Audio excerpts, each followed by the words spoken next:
Come test this chenille crochet kit with me. Unless you're chicken. Yet again recently I found myself wandering down the yarn aisle at Walmart, and what did I find but another new crochet kit to try. I know for some people it can be controversial, but I like chenille yarn, which I think is pretty evident from all of the chenille yarn behind me.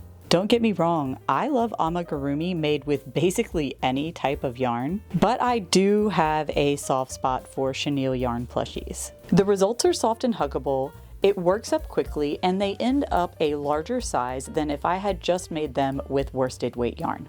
So I thought it was pretty interesting that the new crochet kit I found at Walmart was for chenille yarn. The brand is Create It, and it is a chenille chicken crochet kit. It is really interesting to me that of all of the crochet kits I have seen in stores and online, I have not really seen any that are using chenille yarn. When it comes to chenille yarn, there are multiple different brands and sizes of this yarn available. While they may all be labeled as a super bulky number 6 yarn, the difference in thickness and feel can be quite drastic. It can range anywhere from this thinner weight yarn, which is a just chenille yarn, to this more medium-sized chenille yarn, which is Premier Parfait Chunky, up to thicker plush yarns like Bernat Blanket or this Premier Basic Chenille.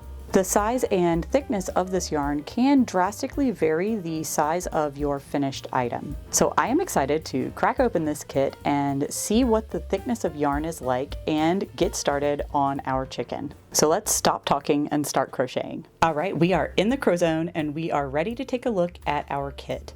First things first, I did want to briefly talk about the rating system I've come up with for our crochet kits. I have broken the basic elements of a crochet kit into 4 different categories, which would be appearance, materials, instructions, and overall value. We will rate all of these individual categories on a 1 through 5 scale, with 1 being the worst and 5 being the best. Once we have all 4 of our ratings, we will add those together and then divide that number by 4 to get our total overall rating for the kit. Hopefully this helps you to decide whether this kit will be something that you would like to spend your time and money on. Okay, now that that's out of the way, let's take a look at the contents of this kit. On the cover of the kit, we can see that it does have a skill rating, and that is going to be for beginner, which they are saying a knowledge of crochet is required. It does also say in the bottom left-hand corner that this is a complete kit and has everything that we need in order to crochet this project, and that it does have a bonus video tutorial available.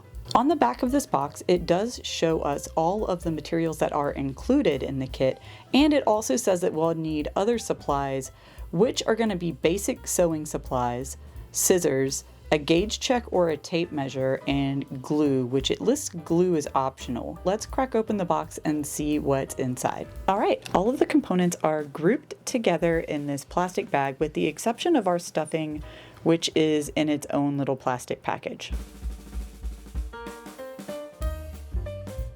Okay, we have all of our yarn here, our safety eyes and sewing needle inside of a separate little plastic bag, and then we have a plastic crochet hook and of course our instruction sheet. The chenille yarn is going to be a thinner chenille yarn, very similar to the Just Chenille from Just Yarns.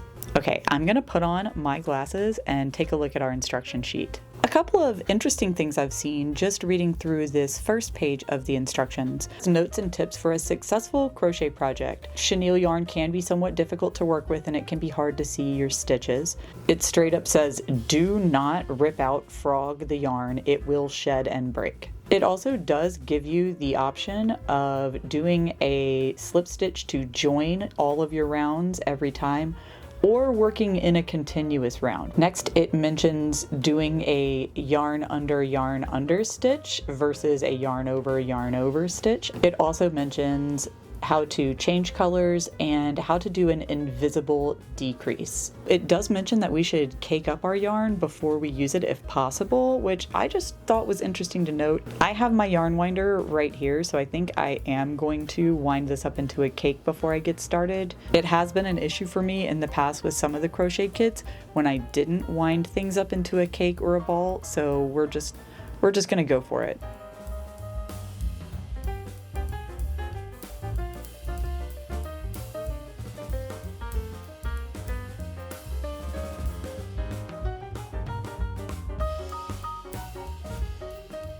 All right, I think it's time to get started making this chicken. Typically, in these crochet kit review videos, I have been using the voiceovers on the time lapses to discuss the ratings that I gave the 4 different components of the kit and tell you why I rated things the way that I did. Unfortunately, the making of this kit is super fast and the time lapses just do not give me enough time to summarize my ratings and my thoughts behind them.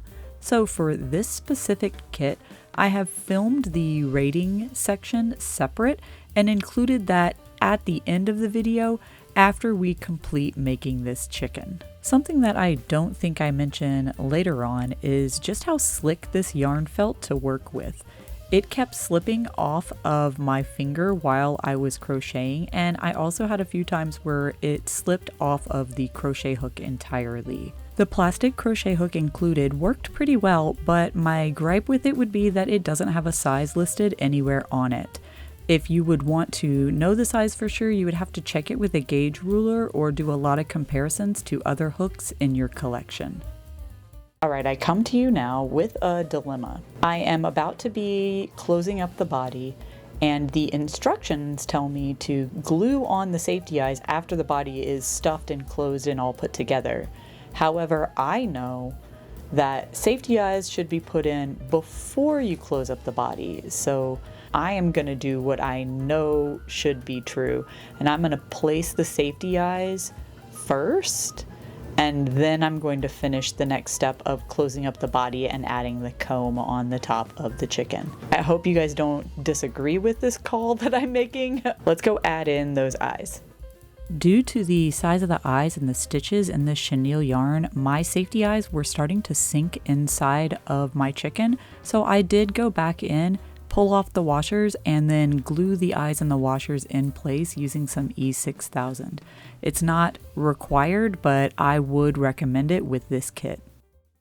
Guess who's back? I've been working on seaming it up. In the pictures, his comb looks a lot more significant than mine. I'm gonna try to frog it and try it again and see if we can get it to look any better. I tried multiple times to frog and redo this comb to get it to look full and nice like it does in the pictures. I was not able to make that happen following their instructions using this specific yarn. What I ended up doing to get the comb to look good was adding extra stitches and turning all of these single crochets into increases and then doing the 2 half double crochets in the final stitch as it says in the instructions. That way it did end up looking nice and full. Sadly, my top-down camera died on me and stopped recording while I was doing the beak and the blush on the cheeks, so unfortunately I do not have footage of that process. The instructions for the beak tell you to do a chain 4 and then just use the tails to sew the chain 4 to the face. If you do that, it does not look like a beak at all. In order to make the beak look more pointy and triangular, I used the remaining tails from my chain 4 to embroider through that chain 4 and sew parts of those loops together, as well as attach it to the stitches underneath, which did end up resulting in a more beak-like appearance. So let's talk about the ratings for our different categories on this kit. For materials, I rated this kit at a 3.5. One of the reasons being I felt that choice of chenille yarn was a bit cheap and harder to work with. This yarn sheds quite a bit. I kept having little bits of it flying all over the place, and that was especially troublesome because most of the chicken is made using a white yarn and there were bits of gold and red fluff everywhere. Also, I had random stray bits of white yarn coming out of the chicken after it's finished. Also, I'm docking a bit for the crochet hook and a lack of a stitch marker.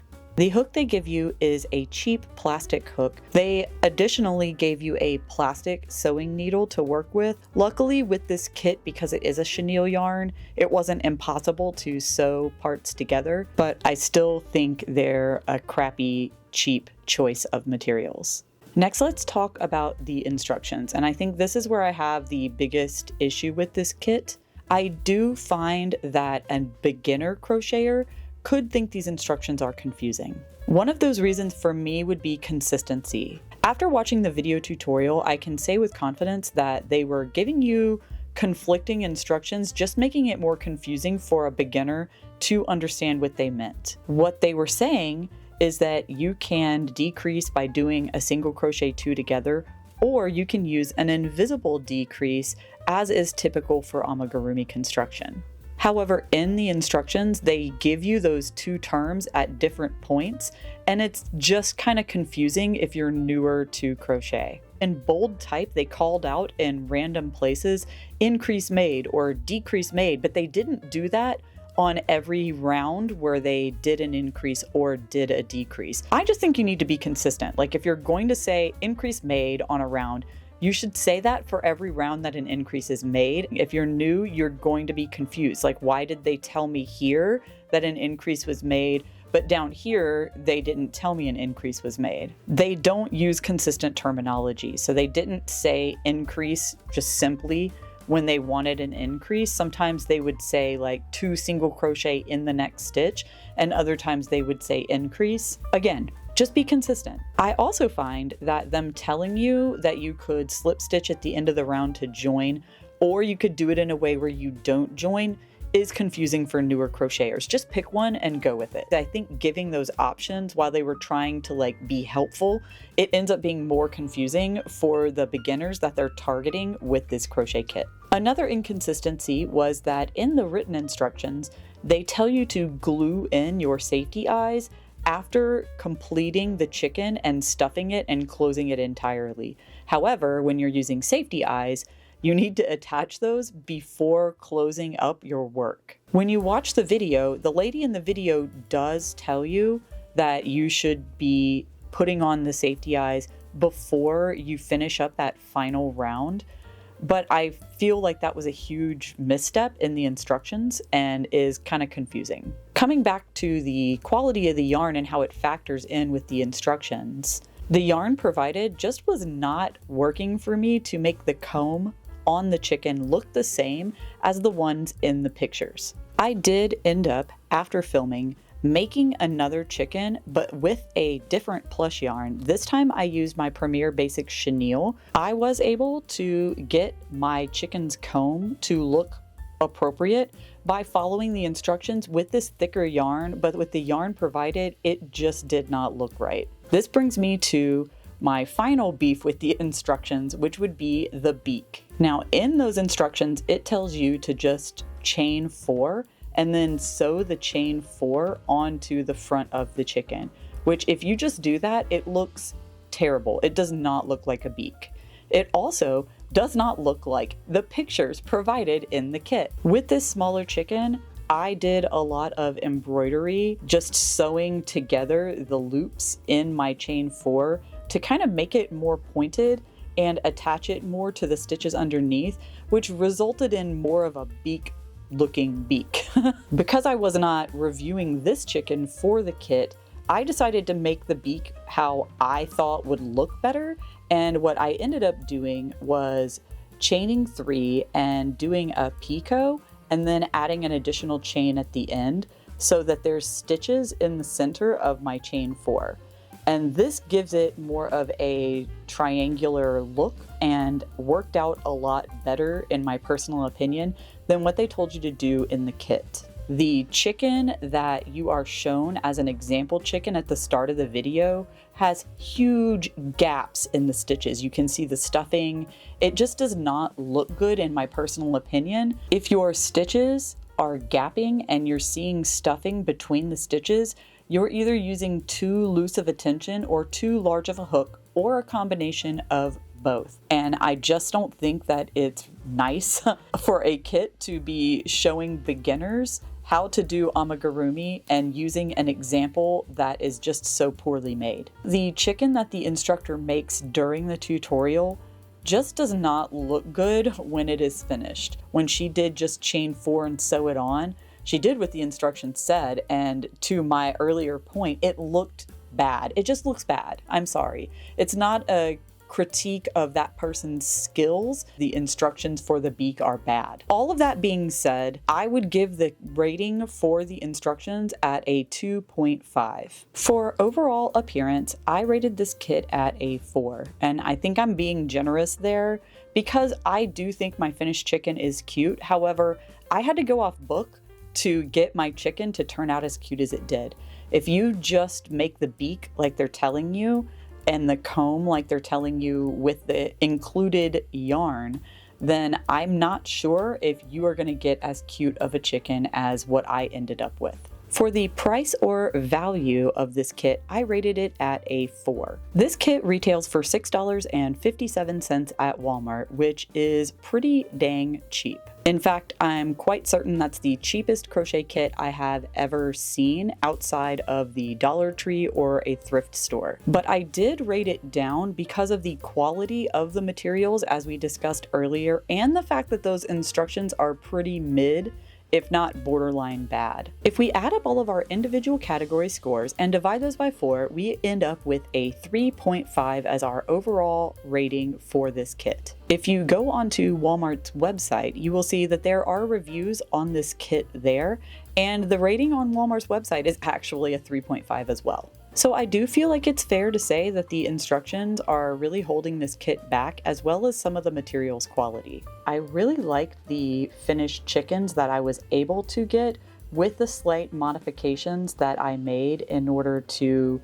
get a better outcome for the beak. If you happen to be at Walmart and you already know how to crochet and you're just looking for another fun activity, this is a decent choice. There are other kits at Walmart that are better. In fact, I would recommend you get the Quackers the Duck kit, which I have reviewed in a previous video. I will link that here for you in case you want to check that out. I hope you enjoyed watching this video and found it helpful. If you did, please give the video a like and consider subscribing, because I upload crochet videos like this as well as tutorials every other Wednesday, and I love to make new crochet friends. Speaking of crochet friends, you can always follow me on my social media. I am Graceface Creates on all platforms. Thanks again for watching, and happy crocheting.